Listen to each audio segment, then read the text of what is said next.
Hello and welcome to a coffee with Wraggy. Here's my coffee. And far too early in the morning to be drinking beer, obviously. Like 10 to 10 in the morning. Don't drink beer that early. But anyway, in this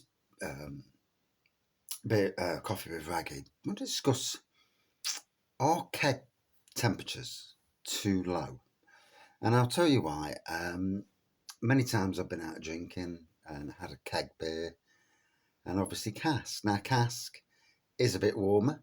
It's at room temperature. Well, I won't say room temperature, but is it 12 degrees? Whereas keg's about 4 degrees.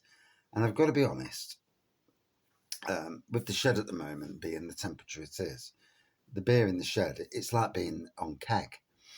And literally, there's only a few beers that you really get the aroma straight away.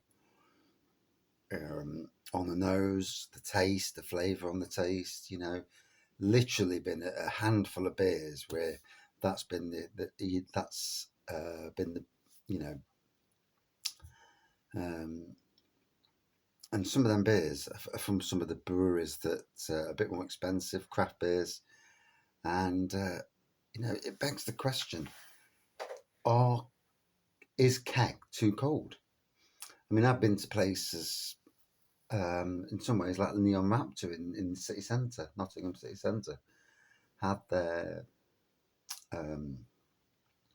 took what 2000 last year, their Imperial Walnut Stout. Was it last year? I don't know. All these years seem to roll into one. Might have been the year before now, but nonetheless, yeah, got it straight away. It tasted okay straight away. Don't get me wrong. I'm not saying that keg temperature is a bad thing, but it only got better once it warmed up.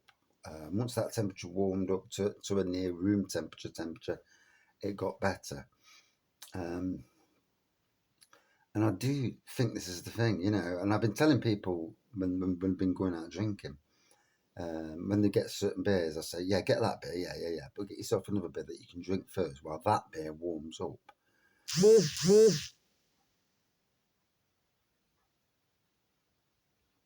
And it tends to be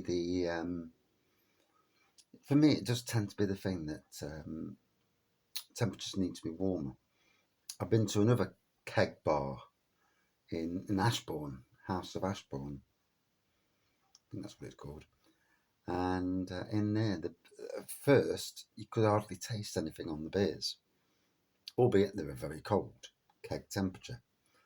When they warmed up, all of a sudden, the tropical flavours burst through really, really well.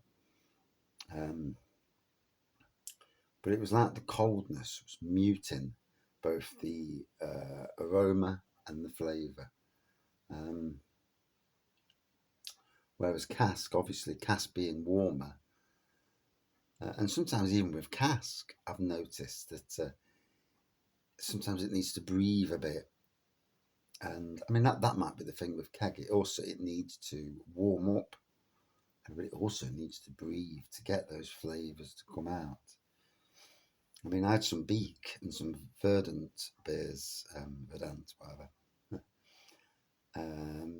over the Christmas period reviewing, and they were the beers that really, the aroma was exceptional, even from chilled. So I don't think it's the case that all keg beer, that temperature for all keg beer is at cold is a bad thing. But for me, keg is better off for things like lager on keg. Because lager, cold, yeah, it's crisp, it's refreshing. There's not a lot of aroma, not a lot of flavour to be fair, but there you go. In lager, whereas craft beers that you're paying, quite a bit more for. I mean, a pint of lager, what, £5 or £6 these days? Who knows? A pint of a third of an 8% keg, £5. Around that ballpark figure, anyway. And it does to me. And it'd be interesting to see what everybody thinks about this. But so the question is to everybody who watches this video and who wants to join in: Are keg beers too cold? Throw out that tangent first thing on a Saturday morning. Cheers all.